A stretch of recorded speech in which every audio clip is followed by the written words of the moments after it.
جو زر کا مالک ہے، بے شمار مال ہے، آقا فرماتے ہیں اسے دو چیزوں کا بڑا افسوس ہوتا ہے۔ کتنی چیزوں کا؟ ارے محبت سے بولو، کتنی چیزوں کا؟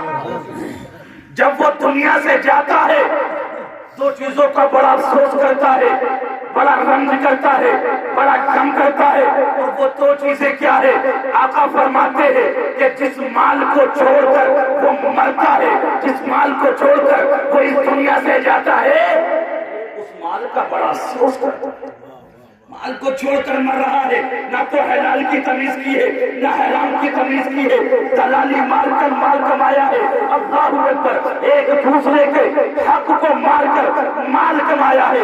آقا فرماتے ہیں بندہ جب مرتا ہے تو جس مال کو چھوڑ کر مرتا ہے بڑا افسوس کرتا ہے کہ مال کو چھوڑ کر مر رہا ہے، اور دوسرا افسوس اس مال پر کرتا ہے کہ جتنا مال چھوڑ کر اس دنیا سے جا رہا ہے اتنے مال کا میدان محشر میں اللہ تبارک و تعالیٰ کو حساب دینا۔ بابا بابا سبحان اللہ سبحان اللہ۔ ایک تو مال کو چھوڑ کر مر رہا ہے، اس کا حساب، اور اس مال کا میدان محشر میں اللہ تبارک و تعالیٰ کو حساب دینا پڑے گا۔ یعنی جو مال چھوڑ کر مر رہا ہے اس کا بھی اور اس کا حساب میدان محشر میں بھی۔ برادران ملت اسلامیہ بڑا افسوس کرتا ہے جی، لیکن افسوس کر کے کچھ مل رہا ہے؟ کچھ نہیں ملتا۔ برادران ملت اسلامیہ، اس لیے افسوس مت کرو، حلال کماؤ، پاک مال کماؤ، اور اس مال کی زکات ادا کرو۔ جہاں پر شریعت نے کہا ہے کہ اس کا فلاں جگہ پر اس مال کا اتنا حصہ ہے، فلاں جگہ پر اس مال کا اتنا حصہ ہے، اس مال کو وہاں پر لگا دو۔ برادران ملت اسلامیہ، میں اکثر کہتا رہتا ہوں کہ ہم اور آپ دولت کے پیچھے پڑ گئے ہیں، چند دن کی، چند سال کی زندگی کے لیے، چند سال کے لیے ہم اور آپ نے حلال اور حرام کی تمیز نہیں کرتے۔ ہم اور آپ سوچتے ہیں مستقبل روشن ہو جائے، مستقبل روشن ہو جائے۔ قاری شمیم صاحب، میں بھی سوچتا ہوں، آپ بھی سوچتے ہیں، لوگ سوچتے ہیں مستقبل روشن ہو جائے۔ اچھے اچھے کالجوں میں کوئی اپنے بچوں کو پڑھاتا ہے، اچھی اچھی ڈگری دلاتا ہے۔ برادران ملت اسلامیہ، کتنے سال کے لیے؟ اگر اس نے اچھے کالج میں پڑھایا، اچھی ڈگریاں دلائی، تو برادران ملت اسلامیہ اگر اس کی نوکری لگ بھی گئی تو 35 سال کے بعد، 30 سال کے بعد، 25 سال کے بعد اس کی نوکری لگی، 25 سال کے بعد اب وہ 50-55 سال تک نوکری کرے گا، بمشکل 25 یا 20 سال وہ نوکری کرے گا۔ 25 سال کا مستقبل کوئی مستقبل ہے؟ 25 سال کے مستقبل کے پیچھے ہم اور آپ پڑے ہوئے ہیں کہ میرے بیٹے کا مستقبل روشن ہو جائے، میرے بچے کا مستقبل روشن ہو جائے۔ ارے 10 سال کے مستقبل کے پیچھے مت پڑو، 25 سال کے مستقبل کے پیچھے مت پڑو۔ اگر اپنے کا مستقبل، اگر اپنے بچے کا مستقبل روشن کرنا ہے تو 25 سال کا مستقبل روشن مت کرو، بلکہ قبر کا مستقبل روشن کرو۔ 25 سال کا مستقبل روشن مت کرو، 20 سال کا مستقبل روشن مت کرو۔ اگر اپنی اولاد کو دے سکتے ہو، اپنے بچوں کو کچھ دے سکتے ہو تو قبر کا مستقبل روشن کر دو۔ قبر کا مستقبل 25 سال کا نہیں ہے، قبر کا مستقبل 50 سال کا نہیں ہے، قبر کا مستقبل 60 سال کا نہیں ہے، سبحان اللہ سبحان اللہ۔ قبر کا مستقبل کتنے سالوں کا ہے؟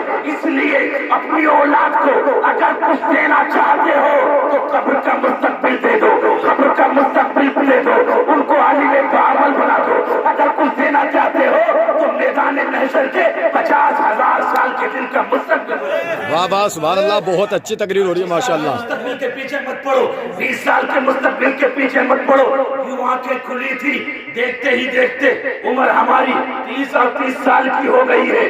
برادران ملت اسلامیہ، اس لیے میرے بھائیوں، حلال کماؤ اور حلال ہی جگہ پر خرچ کرو، کوئی کسی کے کام نہیں آئے گا۔ مولانا لعیق صاحب کے بھائی کا انتقال ہوا، زمین بھی یہی رہ گئی، مکان بھی یہی رہ گیا، مال و دولت بھی یہی رہ گئی، پیسے بھی یہی رہ گئے، بھائی بھی یہی رہ گئے، برادر بھی یہی رہ گئے، عزیز و اقارب بھی یہی رہ گئے۔ مجھے بتاؤ ان کے ساتھ گیا ہے، مجھے بتاؤ بھائی ان کے ساتھ گیا ہے، برادر ان کے ساتھ گیا ہے، بہن ان کے ساتھ گئی ہے، ماں باپ ان کے ساتھ گئے ہیں، ارے کوئی تمہارے ساتھ بھی نہیں جائے گا۔ جیسے وہ تمہیں تنہا گئے ہیں ویسے ہی ہمیں اور آپ کو بھی تمہیں تنہا جانا ہے۔ اگر کچھ تمہارے ساتھ میں جائے گا تو تمہارے اچھے عمل ساتھ تمہارے اپنے اچھے عمل ساتھ میں جائیں گے۔ برادران ملت اسلامیہ، تین باتیں بتا دوں تین باتیں، محبت سے بولو سبحان اللہ۔ حدیث پاک ہے، کوئی واقعہ نہیں، کوئی قصہ نہیں، میرے اور آپ کے آقا صلی اللہ تعالی علیہ وسلم ارشاد فرماتے ہیں کہ انسان کے تین ساتھی ہیں۔ انسان کے کتنے ساتھی ہیں؟ تین ساتھی۔ صحابہ اکرام نے عرض کی یا رسول اللہ انسان کے وہ تین ساتھی کون کون سے ہیں؟ آج خاندان والوں پر بڑا غرور کرتا ہے، مال پر بڑا غرور کرتا ہے، پیسوں پر بڑا غرور کرتا ہے، زمین و جائیداد پر بڑا غرور کرتا ہے، لیکن آؤ عبرت کے ناخون لے لو اور اپنی زندگی میں انقلاب برپا کر دو۔ میرے آقا نے فرمایا انسان کے تین ساتھی ہیں۔ پہلا ساتھی اس کا مال۔ کیا ہے پہلا ساتھی؟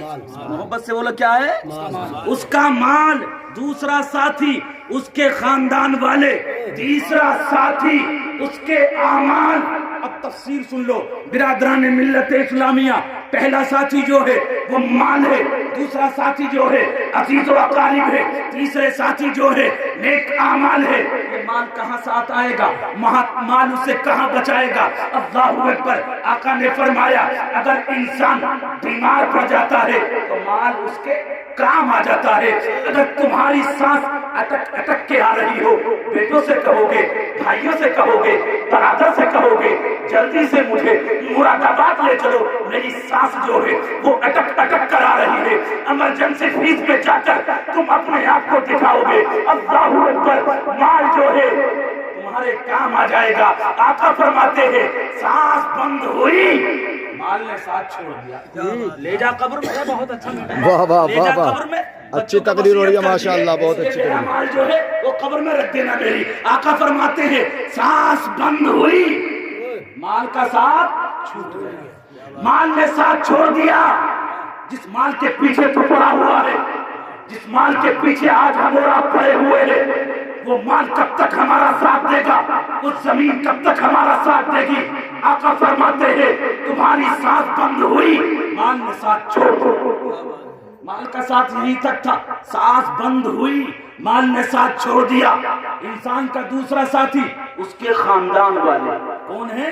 خاندان والے۔ اس کے خاندان والے۔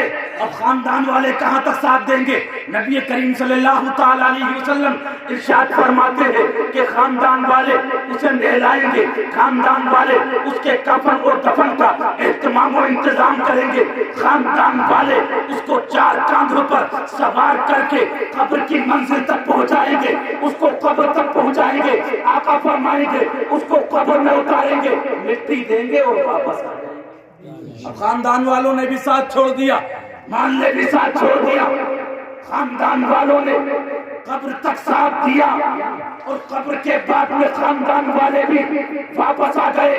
ارے حدیث تو یہ بتاتی ہے، قرآن تو یہ بتاتا ہے، آقا تو یہ فرماتے ہیں تمہارے بھائی کا انتقال ہو، تمہاری والدہ کا انتقال ہو، تمہارے باپ کا انتقال ہو، تمہارے عزیز و اقارب کا انتقال ہو، جب ان کا انتقال ہو تو ان کی قبر پر اتنی دیر تک کھڑے رہو، ان کی قبر پر اتنی دیر تک کھڑے رہو، اتنی دیر تک ٹھہرے رہو جتنی دیر تک ایک اونٹ کو ذبح کیا جاتا ہے۔ کتنی دیر تک؟ محبت سے بولو۔ ایک اونٹ کو ذبح، جتنی دیر تک اونٹ کو ذبح کیا جاتا ہے، اور ذبح کرنے کے بعد میں جتنی دیر تک اس کے گوشت کی بوٹیاں بنائی جاتی ہے، مجھے بتاؤ کون سا ایسا بیٹا ہے جو 2 گھنٹہ اپنے باپ کی قبر پر کھڑا ہو کر فاتحہ پڑھے؟ مجھے بتاؤ کون سا ایسا بھائی ہے جو اپنے بھائی کی قبر پر کھڑے ہو کر 2 گھنٹے قرآن عظیم کی تلاوت کرے؟ مجھے بتاؤ کون سا ایسا بیٹا ہے؟ ارے خاندان والے بھی قبر تک تیرا ساتھ دیں گے، اور قبر تک ساتھ دینے کے بعد میں خاندان والے والے بھی واپس آ جائیں. جی خاندان نے بھی ساتھ چھوڑ دیا, مال نے تو پہلے ہی ساتھ چھوڑ دیا تھا, خاندان والے نے بھی ساتھ چھوڑ دیا, کوئی نہیں گیا, باپ بھی ساتھ نہیں گیا, ماں بھی ساتھ نہیں گئی, بھائی بھی ساتھ نہیں گیا, برادر بھی ساتھ نہیں گیا, بہن بھی ساتھ نہیں گئی. آقا فرماتے ہیں جہاں مال ساتھ چھوڑتا ہے وہی خاندان والے ساتھ چھوڑتے ہیں. اگر اس بندے کے ساتھ میں کوئی چیز جاتی ہے تو اس کے جو تیسرے اعمال ہیں, چاہے اس نے اچھے کیے ہو چاہے اس نے برے کیے ہو, اس کے ساتھ اس کے اعمال جاتے ہیں. کون جاتا ہے اس کے ساتھ؟ تو پھر اعمال کیوں نہیں کرتے؟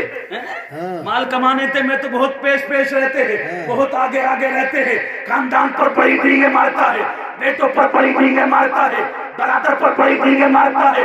اتنا بڑا خاندان ہے, میرے 4 بھائی ہیں, اللہ اکبر, ارے تیرے 4 بھائی ہیں لیکن قبر پر کھڑے ہونے کے لیے کوئی تیار نہ ہوا.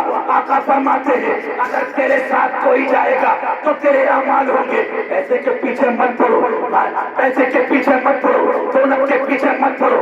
اگر کوئی چیز اکٹھا کرنا چاہتے ہو تو اچھے اعمال اکٹھے کر لو, کیونکہ اچھے اعمال جو ہے وہ تیرے قبر میں بھی جائیں گے اور میدان محشر میں بھی تیرے ساتھ. سبحان اللہ سبحان. اعمال جو ہے وہ قبر میں بھی پیچھے نہیں چھوڑیں گے اور نہ ہی میدان محشر میں. بہت کیا اچھی بات ہے, تقریر, کیا بات ہے, بہت اچھی اصلاحی اچھے تقریر. عمل کرو, نیک عمل کرو. اللہ پاک مجھے بھی آپ کو بھی عمل کی توفیق عطا فرمائے. اور اللہ تبارک و تعالیٰ جن ہمارے بھائی کے ایصال ثواب کے لیے اس محفل پاک کو سجایا ہے وہ اللہ تعالیٰ ان کی مغفرت فرمائے. ہمارے لعیق بھائی کے والد اور والدہ کو جنت الفردوس میں اعلیٰ سے اعلیٰ بہتر سے بہتر مقام عطا فرمائے. میرے کہنے میں آپ حضرات کے سننے میں کوئی خطا ہو گئی ہو تو اللہ تعالیٰ